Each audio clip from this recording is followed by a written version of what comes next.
ఇంకా రాలేదు. ఇప్పుడు సింగిల్గా వెళ్తే ఒక ఆల్టర్నేటివ్గా అటువంటి వాళ్ళకి బీజేపీ కనిపించే అవకాశం ఉందా? ఖచ్చితంగా ఉంటుంది. అయితే ఎంత మేర వీళ్ళు ఇప్పుడైనా సరే తొందరగా తెగేసేసుకుని మేము ఒంటరి పోరాటం అని చెప్పేసి వాళ్ళతో మాట్లాడేందుకు ఒక కమిటీ వేసుకుంటే ఖచ్చితంగా పవర్ఫుల్ లీడర్లు ఒక 10-12 మంది అన్న పోటీ చేస్తారు.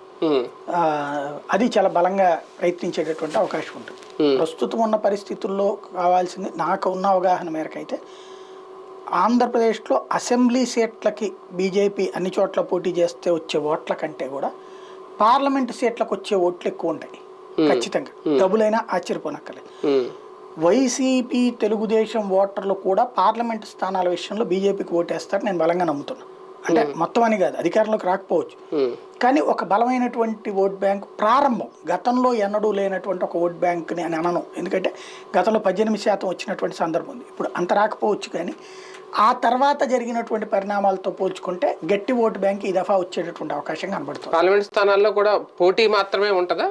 గెలిపే అన్న ఒక సీట్ పోటీ మాత్రమే ఉంటుంది. గెలిచే అవకాశం అయితే ప్రస్తుతానికి కనిపించట్లేదు ఎక్కడ కూడా మొత్తం రాష్ట్రం.